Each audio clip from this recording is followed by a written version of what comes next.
स्वानंदीला धडा शिकवण्यासाठी मलिकाची आयडिया सुशला पडली महागात. नमस्कार मित्रांनो, या मालिकेच्या आजच्या भागामध्ये नक्की काय घडलं चला तर बघूया. तर स्वानंदी खूप हळहळ करत असते आणि समरला म्हणते अंशुमन खूप वाईट वागला आणि याची परतफेड त्याला करावीच लागणार. देव त्याला सोडणार नाही, इथेच करायचं आणि इथेच फेडायचं. तळतळत म्हणते अंशुमनची हालत एवढी वाईट होणार ना, त्याला देव कधीच माफ करणार नाही. इकडे मात्र मलिका सुशसमोर खूप नाटक करते आणि म्हणते ही स्वानंदी तुला पण घराबाहेर काढणार आणि तुझ्या बाबतीत असं होऊ नये म्हणून माझ्याकडे एक आयडिया आहे. सुश म्हणते कसली आयडिया?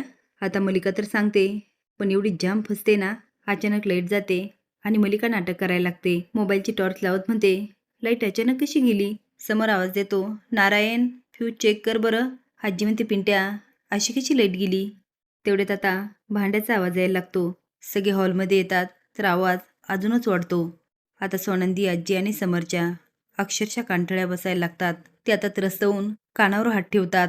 सगळे बघतात तर सुश वाजवत असते. आजी म्हणते आता हिला काय झालं, वेड्यासारखी थाळी वाजवायला?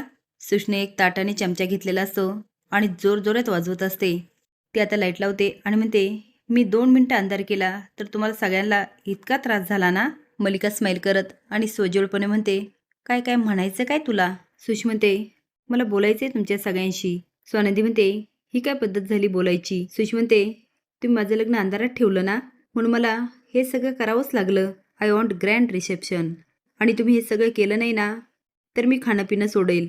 स्वानंदी म्हणते सोड मग, तू जेवली नाही तर कुणाला काही फरक पडणार नाही. सुश म्हणते जर असं होणार नसेल ताटाने चमचा घेत म्हणते तर मला असं करावंच लागेल.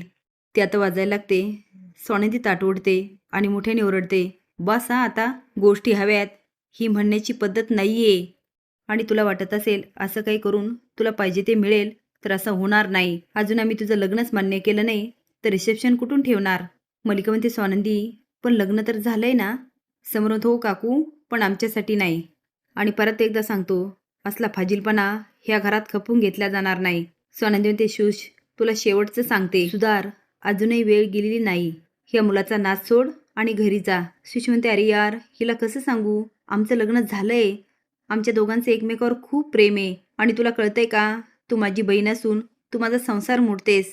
स्वानंदी म्हणते संसार आणि याच्यासोबत कळतंय का तुला, डोक्यात अक्कल आहे का? हा हा हा मुलगा तुला संसार करणाऱ्यातला वाटतो? अगं थोड्या दिवस तुला वापरेल आणि असा फेकून देईल. मलिका म्हणते समर अरे सांग ना स्वानंदीला काही, ही काही कशी बोलते? सुश आता अंशुमनची बायको आहे, ह्या घरातली सून आहे. स्वानंदी म्हणते आम्हाला हे लग्न मान्य नाही, त्यामुळे ना ह्या घरची तू सून आहे ना रिसेप्शन होणार. आणि तुला असं वागायला कुणी जर सांगत असेल तर आत्ताच जागी हो, कारण हे लोक तुझा वापर करतायत. सुष म्हणते माझं जर ड्रीम रिसेप्शन मला मिळालं नाही ना तर मी खाणं पिणं सोडेल. आता बघूया स्वानंदी आणि समर काय निर्णय घेतात आणि तुम्हाला काय वाटतं त्यांनी काय निर्णय घ्यायला हवं. असेच नवीन अपडेट जाण्यासाठी लाईक आणि सबस्क्राईब करा. धन्यवाद.